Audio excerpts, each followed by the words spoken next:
Should we do show feedback? We can. We have it. I even put it on for you, Wombat, because I thought I saw that. I went on to go do it, and then I saw you put it there already, and I was like, all right, works for me. Well, I had looked through all the new stuff, and I was like, this is all boring.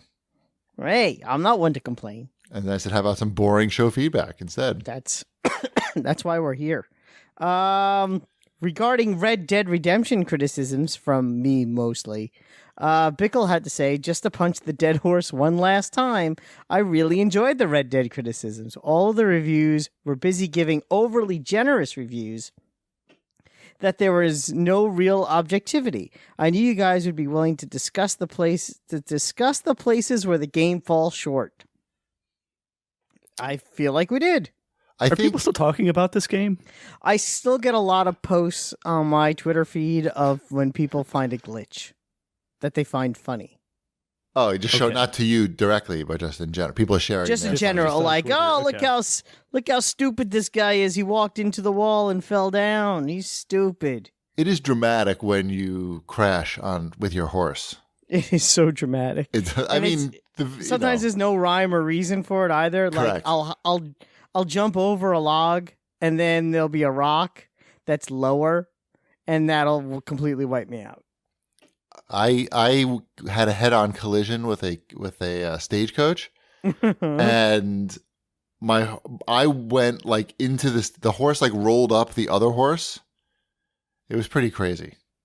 But we'll talk a little bit about that later, I think. But all right, yes, they are. I mean, I do find myself capturing a lot of video on my Xbox of me like walking into signs and stupid shit like that. It is certainly good game of the year in that regard. But I think a lot of the reviews, I guess the guys who are writing reviews are writers first and foremost, and I think they're trying to climb over each other to write something, to come up with the beautiful prose to describe the. Well, have you ever played a game where it boots up and someone walks into your house and looks at you and says, "What would you like to do?" I've never had that happen. I've never ever had that. Someone hand me a controller and ask me what I want to do. I actually launched this game this week, Red Dead. Yeah. Mm-hmm. But it took so long to get just to the title screen that by the time it got there, I had already started doing something else. Right. And then I didn't play any of it. The game is a slow start. That first mission is not it's not that thrilling. I don't know. All right, we'll talk about it a little more later. That's just a tease. It's a tease. Yeah, but it gets better. More show feedback. Sure, this is in regards to the thing you put as the end of the show last week. Yes, you can't do it justice. No, I can't. I can't do the Drunk Wombat as well as the machine can do Drunk Wombat. That's right. I have been listening. I'll tell you why it doesn't work. It only works in certain situations. Go on. Read this feedback, please. HadG402 has to say, I've been listening to the CAGcast for years, and I don't think I've ever commented before, but I had to recover my password to post this. The drunk Wombat and Shipwreck bit at the end of the episode made me laugh so hard. I hope that becomes a regular bit. I loved it so much. Love you guys. Thanks for all the shows and all the deals and all that shit. But seriously, please give me more drunk clips of the show. I actually also played that for my family, who thought it was hysterical. And I stand by that my favorite part, because it sounds so relatively authentic, because Shipwreck only says one word. Yeah. Yeah. It's good. That the drunk friend is like, right. I'm going to go pee on that police car. Yeah. I think it worked especially well with that clip because you were telling like a ghost story, which is, something a drunk person would try to tell you and pass off as not real. Something that somebody who wasn't inebriated would be telling. Right. It's a real scenario that could happen. If it's That's not you just talking Wombat, about the sober drunk. It's not just a serious discussion that we're having about a video game or something in the industry, or we're having serious discussions now, quote unquote serious discussion. And specifically that story, you told it very slowly. There were a lot of pauses between your words. I guess I don't know why, but there just were. And at half speed, it just, came across as you sounding super drunk. And I was inspired by that because somebody had tweeted out a Trump tweet, a Trump speech at half speed. And I guess it's a similar thing to a ghost story. Things that he says. That's what we have in common.